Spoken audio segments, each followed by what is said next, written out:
राधे राधे। आज हम लोग ड्रीम फॉक्स का बात करने वाले हैं। देखेंगे कि ऐसा क्या हो गया। इनका अगर आप बिजनेस मॉडल देखोगे ना, वे थोड़ा पूरा एकदम मोस्टली मान के चलो चेंज हो गया है। तो हम लोग पूरा डिटेल में जानने वाले हैं और हम लोग ये भी देखेंगे कि जो जो Q2 का नंबर आया है, इतना मतलब डी ग्रोथ हुआ कैसे, रीजन क्या है। और हम लोग ये भी समझेंगे कि क्या ये मतलब आने वाले क्वार्टर्स में कुछ ग्रोथ वगैरह उम्मीद है, यानी कि इनके क्वार्टरली नंबर में कुछ ग्रोथ वगैरह आने का उम्मीद है भी या फिर नहीं है।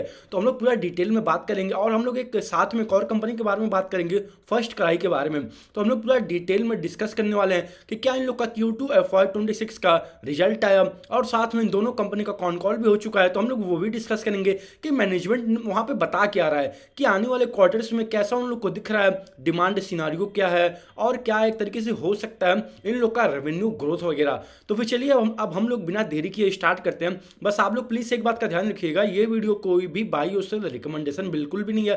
प्लीज़ आप लोग अपना रिसर्च वगैरह खुद कीजिएगा। ये सारे के सारे वीडियो बस एक एजुकेशनल पर्पज के लिए ही है। तो चलिए अब हम लोग स्टार्ट करते हैं। तो सबसे पहले हम लोग बात करेंगे ड्रीम फोक्स का। अगर आप इनका देखोगे ना, इनका मेनली काम ऐसा था, अगर मान लो आपके पास कोई क्रेडिट कार्ड है या डेबिट कार्ड है HDFC बैंक का या फिर एक्सिस बैंक का या SBI का, ठीक है। तो आपको अगर आप किसी एयरपोर्ट पे जाते हो डोमेस्टिक में, तो आपको वहाँ पे एक मान के चलिए लॉन्ज मिलता है। वहाँ पे आपका बस एक आध 2 रुपये कट होता है। आपका जो पर्टिकुलर कार्ड होता है एक तरीके से वे मान के चलिए फ्री ही होता है। तो आप जाते हो अपना, वे अगर आपके पास कार्ड रहता है, जो भी आपका डेबिट कार्ड क्रेडिट कार्ड रहता है, आप जाते हो तो जो भी एयरपोर्ट के अंदर एक तरीके से वहाँ पे लॉन्ज होता है, खाने पीने का वहाँ पे व्यवस्था होता है, अनलिमिटेड टाइप में होता है। तो वहाँ पे जब जाते हो तो ये लोग उसी चीज़ को एयरपोर्ट के अंदर मैनेज करते थे। तो क्या हुआ, मतलब इनका जो बिजनेस मॉडल था ना, वे एयरपोर्ट के अंदर था। और एक तरीके से अगर आप देखोगे, मोस्टली जो एयरपोर्ट अब नए नए बने हुए हैं सारे एक तरीके से मोस्टली एक तरीके से अडानी जी ने बना रखे हैं। और एक तरीके से आप देखोगे तो क्या हुआ, एक तरीके से अडानी जी ने ये कहा कि अब हम लोग को खुद अपना एयरपोर्ट के अंदर हम लोग खुद अपना लॉन्ज एक्सेस देंगे अपने कस्टमरों को। तो एक तरीके से जो इन लोग का पहले तो एयरपोर्ट के अंदर में था सारा बिजनेस, आप देखोगे ना पूरा मोस्टली डोमेस्टिक में था, कुछ इंटरनेशनल भी बिजनेस था इन लोग का लॉन्ग एक्सेस का, लेकिन वही तो मान लीजिए अभी फिलहाल के लिए चल रहा है। लेकिन डोमेस्टिक वाला क्या हुआ, Q2 के एंड तक वहाँ पे बहुत सारे प्रॉब्लम आए। अब पूरे जितने भी इनके थे लॉन्ज वगैरह सारे क्लोज हो गए। और वहाँ पे एक तरीके से जो भी एक तरीके से मान के चलिए जहाँ पे एयरपोर्ट था वहाँ पे उन्होंने खुद अपना लॉन्ज ओपन कर लिया, मतलब कि इनको बाहर निकाल दिया गया। कहने का मतलब ये सिंपल, आप ये समझो, आप किसी घर में रहते हो, मतलब आप किसी के घर में रहते हो भाड़े पे, ठीक है। और वहाँ का मकान मालिक आया, आपसे कहा भैया आप यहाँ से जाइए, अब यहाँ पे कोई और आएगा या तो हम खुद अब रहेंगे। तो वही चीज़ हुआ, एक तरीके से घर से निकाल दिया गया। ऐसे समझो ये लोग किराए के घर पे थे, ऐसे आप समझ लो सिंपल। तो एक तरीके से देखा जाए तो इस बार का अगर आप Q2 का नंबर देखोगे ना, मतलब बहुत बुरा हालत है। इन द सेंस की 34% से रेवेन्यू डाउन हो गया है और प्रॉफिट भी 32% से डाउन हो गया है। अगर आप इनका कॉन कॉल सुनोगे, जो Q2 का कॉन कॉल जस्ट खत्म हुआ है, तो वहाँ पे मैनेजमेंट इन लोग का जो भी मैनेजमेंट है बता रहा है कि भैया ये तो Q2 अभी बस एक शुरुआत है। कहने का मतलब ये अभी Q3 Q4 में इससे बम्पर डी ग्रोथ आना बचा है। इन द सेंस कि Q2 में तो थोड़े बहुत ऑपरेशनल हो गए थे, जो भी लॉन्ज थे एयरपोर्ट के अंदर वे वहाँ पे वर्किंग थे, वे Q2 के एंड तक क्लोज हुए थे। तब जाके इनका 32% का डी ग्रोथ आया इनके रेवेन्यू में और टॉप लाइन में भी। तो अब आप सोचो, अब तो पूरा बंद हो गया, यानी कि Q3 में बिल्कुल जीरो रेवेन्यू आएगा वहाँ के थ्रू, और Q4 में भी, मतलब अब समझ लो इस क्वार्टर से पूरा जीरो रेवेन्यू आएगा। क्योंकि अब इनका डोमेस्टिक में जितना भी लॉन्ग था सब कुछ डिसकंटिन्यू हो चुका है, मतलब सब बंद हो गया, बस इंटरनेशनल रह गया। और कंपनी अगर आप देखोगे तब अलग अलग वेंचर आउट कर रही है, यानी कि अलग अलग अब ट्राई कर रही है कि कैसे हम लोग अपने इस बिजनेस को बचाएं, इन द सेंस कि अपने कंपनी को हम लोग कैसे बचाएं। तो इसलिए आप लोग देखोगे कंपनी एक तरीके से मान के चलिए, सॉरी 1 सेकेंड, हाँ, तो कंपनी अब ट्राई कर रही है कि हम लोग रेलवे के तरफ जाएं, यानी कि रेलवे में जो एक तरीके से लॉन्ज होता है वहाँ पे ये लोग अब ट्राई कर रहे हैं। और साथ में हाईवे के जो एक साथ में होता है वहाँ पे कुछ ट्राई कर रहे हैं ये लोग। और भी अगर हम थोड़ा बात कर लें तो यहाँ पे मैनेजमेंट खुद बता रखा था, हाँ ये रहा। अगर आप देखोगे गोल्फ हो गया, फिर साथ में इन्होंने कुछ एक्विजिशंस वगैरह भी कर रखे हैं। फिर ये रहा एक तरीके से सोशल क्लब हो गया, गोल्फ हो गया, कॉफ़ी एट मॉल हो गया, फिर एयरपोर्ट ट्रांसफ़र हो गया, मीट एंड असिस्ट हो गया, ब्यूटी एंड ब्यूटी के साइड में हो गया। मतलब तो अब कंपनी पूरा ट्राई कर रही है कि कैसे हम लोग आने वाले टाइम में अपने आप को कैसे हम लोग सुधारें। तो एक तरीके से अब देखते हैं कि आने वाले क्वार्टर में क्या टॉप लाइन ग्रोथ बनता है या नहीं बनता है। लेकिन फिलहाल के लिए आप अगर इनका कॉन कॉल जाके सुनोगे ना, तो कंपनी खुद बता रही है कि अभी Q3 Q4 और हमारा बुरा होगा। क्यों? क्योंकि जो अभी Q2 के एंड में इन लोग का लॉन्ग जो बंद हुआ था एयरपोर्ट वाला, डोमेस्टिक वाला, वे अब Q3 Q4 में तो पूरा बंद ही है। मतलब ये लोग पूरा घर से बाहर निकल चुके हैं। अब ये लोग जाके नया घर ढूंढ रहे हैं रहने के लिए, समझ लो। तो एक तरीके से अब जब इनका बिजनेस में ग्रोथ आएगा तब हम लोग देखेंगे। इसीलिए मैं आप लोग को कहता हूं, प्लीज आप लोग हर एक बिजनेस को हर एक क्वार्टर में ट्रैक करो। यहाँ पे बिजनेस इन्वायरमेंट कभी भी चेंज हो सकता है, कभी भी कोई भी बिजनेस परमानेंट नहीं होता है। मेरे कहने का मतलब है, मान के चलो आज के समय में ना इतने ज़्यादा एक्सटर्नल रिस्क हैं, बहुत ज़्यादा रिस्क है। कभी एक तरीके से कहीं वॉर होता है, तो कहीं कभी किसी पे टैरिफ लगता है। और आप अभी रिसेंट एग्जांपल देखो, एक तरीके से इस कंपनी का मतलब जो इनका मेन बिजनेस ही था डोमेस्टिक में एयरपोर्ट में लॉन्ज एक्सिस का, वे पूरा इनका बिजनेस ही बंद हो गया। मतलब बंद, मतलब आप समझ रहे हो, अब वहाँ से ये लोग 1 रुपया भी नहीं कमाएंगे पूरा आने वाले सालों में। तो एक तरीके से मतलब इनको घर से बाहर खदेड़ दिया गया है, ऐसा आप लोग समझो, सीधी बात। तो एक तरीके से अब कंपनी ट्राई कर रही है कि हम लोग नए नए नए नए जगह जाएं। तो इसलिए आप लोग खुद देखोगे यहाँ पे मीडिया रिलीज में भी, अगर इनका कॉन कॉल जो Q2 का एंड हुआ है वहाँ पे भी कंपनी बता रही थी कि हम लोग रेलवे साइड में जा रहे हैं, हाईवे साइड में जा रहे हैं, और साथ में एक तरीके से कुछ कॉफ़ी एट मॉल वगैरह ट्राई कर रहे हैं, गोल्फ में ट्राई कर रहे हैं, कुछ और अलग अलग चीज़ें ट्राई कर रही हैं, ताकि आने वाले टाइम में एक तरीके से इसको जो अभी इनके कंपनी के ऊपर जो डेंट पड़ा है इतना बड़ा, तो ये उसको मतलब संभाल सकें आने वाले क्वार्टर्स में, आने वाले सालों के लिए। अब देखते हैं कि कहाँ ये बिजनेस एक तरीके से जाता है नहीं जाता। अब तो हमको हर एक क्वार्टर में हर एक कंपनी को ट्रैक करना पड़ेगा, उसका कॉन कॉल, उसका इन्वेस्टर प्रेजेंटेशन रीड आउट करना पड़ेगा, तभी हम एक तरीके से जान पाएंगे कि किस बिजनेस में क्या हो रहा है और क्या नहीं हो रहा है। अगर आप लोग मान लो किसी से सुन लिया, समझ लिया, बस वैसे ही मतलब सुन के भाई ने बता दिया, दोस्त ने बता दिया, अगर आप वैसे कर रहे हो तो प्लीज़ समझो आप बात, मतलब आप सीधा दम आग से खेल रहे हो। क्योंकि आप मार्केट में हो तो यहाँ पे कब किस कंपनी का, किस बिजनेस का इन्वायरमेंट चेंज होगा, अगर आप कंपनी नहीं ट्रैक कर रहे होगे हर एक टाइम में, तो जाहिर सी बात है प्रॉब्लम क्रिएट होना ही होना है।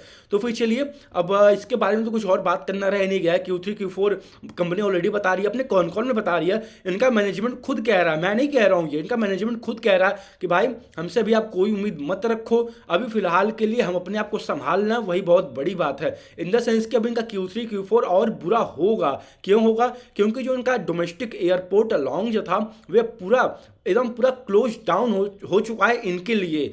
तो अब एक तरीके से अब देखते हैं कि आने वाले क्वार्टर्स में क्या होता है क्या नहीं होता है। वे तो आपको हर एक कंपनी को हर एक क्वार्टर में ट्रैक डाउन करना पड़ेगा, तभी आपको और बेटर अंडरस्टैंडिंग मिल पाएगा किसी भी बिजनेस के बारे में।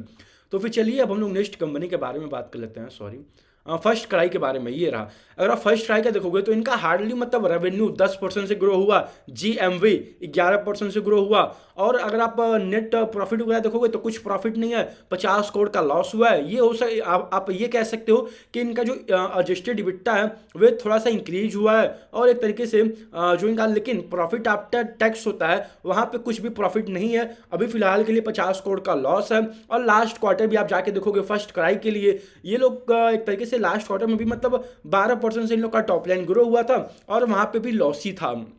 तो एक तरीके से कंपनी का मेन बिजनेस देखा ना, ये लोग मान के चलिए जैसे कोई बच्चे उच्चे होते हैं ना, तो एक तरीके से उन लोगों के लिए ये लोग कपड़ा सेलिंग करते हैं, यानी कि क्लॉथ वगैरह बच्चों के लिए ये लोग सेलिंग करते हैं। मेनली फोकस ही फर्स्ट क्राई का वहीं पे है ही, यानी कि ये लोग बच्चे के लिए ही पूरा वर्किंग करते हैं, उसी साइड में ही है।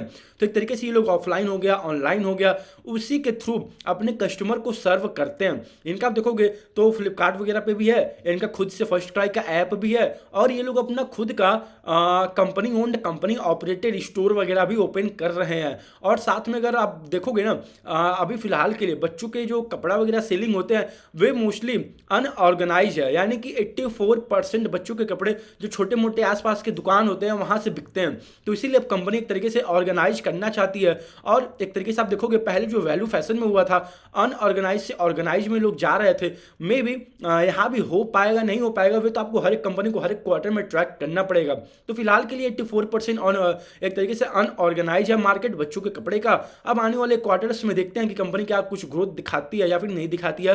अगर आप देखोगे तो रिसेंट जो जीएसटी का रेट कट हुआ है ना, वहाँ पे भी मान के चलिए इन लोग का 1/3, अगर इन लोग का मान लीजिए अगर ये लोग 100 सामान बेचते हैं तो उसमें से मान के चलिए 33 सामान 5% के अंदर, मतलब सॉरी 5% के जीएसटी के आसपास आते हैं। यानी कि इन लोग का 1/3 ऑफ द बिजनेस 5% जीएसटी वाले में आता है। यानी कि जो ये लोग सामान वगैरह सेलिंग करते हैं उस पर जो जीएसटी लगता है वो 5% ही है। तो मे भी आने वाले टाइम में कुछ कंज्यूमर डिमांड वगैरह बढ़े तो मे भी इन लोग को कुछ एक तरीके से टॉप लाइन में बॉटम लाइन में कुछ फायदा हो। तो एक तरीके से आप देखोगे कंपनी ऑनलाइन भी वर्क करती है, ऑफलाइन भी वर्क करती है। यानी कि ये लोग ऑनलाइन भी अपने कस्टमर को सर्विस देते हैं, मतलब एक तरीके से जो इनका कपड़ा वगैरह होता है बच्चों के लिए उसको सेलिंग करते हैं, साथ में ऑफलाइन भी। और एक तरीके से ये लोग अब इंटरनेशनल भी जा रहे हैं स्लोली। अगर हम थोड़ा सा इनका बात कर लें, मैं आपको यहाँ पे दिखा दूँ, ये रहा इनका मोबाइल ऐप वगैरह है, ये रहा बच्चों का कपड़ा वगैरह आप देख सकते हैं। फिर अगर साथ में अगर हम थोड़ा सा बात करें इन लोग का स्टोर वगैरह कैसा होता है, तो ये रहा इनका स्टोर वगैरह।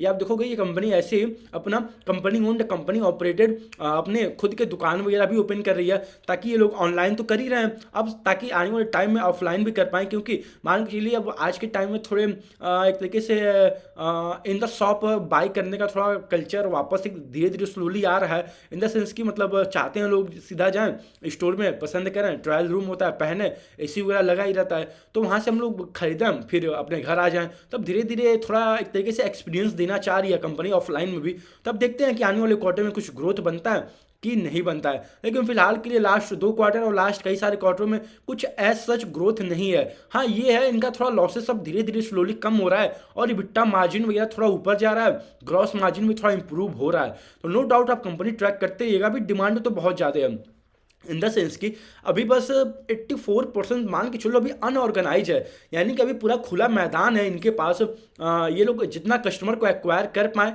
तो अच्छी बात है। लेकिन अब वही है, अब आपको हर एक कंपनी को हर एक क्वार्टर में ट्रैक करना पड़ेगा, देखना पड़ेगा कि रेवेन्यू किस डायरेक्शन में जा रहा है, क्या ग्रोथ आ रहा है, क्या ग्रोथ नहीं आ रहा है, क्या इन लोग का लॉसेस और कम हो रहा है, क्या ये लोग प्रॉफिट की तरफ बढ़ रहे हैं कि नहीं बढ़ रहे हैं। तो फिलहाल के लिए अगर आप देखोगे तो 50 करोड़ का लॉस हुआ है Q2 में, और लास्ट क्वार्टर में भी इनका 12% का हार्डली टॉप लाइन ग्रो हुआ था। इस क्वार्टर में भी 10% का ही टॉप लाइन ग्रो हुआ है, और GMV भी इन लोग का एक तरीके से 11% से ही ऊपर गया है। तो अब देखते हैं कि आने वाले क्वार्टर्स में कंपनी किस रेट से ग्रो करती है। लेकिन अगर आप कंपनी का कॉन कॉल सुनोगे तो कंपनी बता रही है कि हमारा यूजुअली H1 से ज़्यादा अच्छा होता है H2 as compared to the PAT margin में, इबिट्टा मार्जिन में, और एक तरीके से in the term of top line growth वगैरह में। अब देखते हैं कि आने वाले क्वार्टर में कंपनी किस रेट से ग्रो करती है और किस रेट से नहीं ग्रो करती है। अब तो आपको हर एक कंपनी को हर एक क्वार्टर में ट्रैक करना पड़ेगा। लेकिन फिलहाल के लिए नंबर कुछ उतना खास नहीं है। अब आने वाले क्वार्टर में अगर कुछ नंबर खास बना तो हम लोग और अच्छे तरीके से डिटेल में बात कर लेंगे। आप लोग प्लीज़ हर एक कंपनी का कॉन कॉल पढ़िए,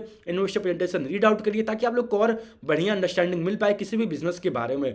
तो चलिए अब हम लोग इस वीडियो को यहीं तक रखते हैं। ध्यान रखिएगा ये वीडियो कोई भी बाई और सेल रिकमेंडेशन बिल्कुल भी नहीं था।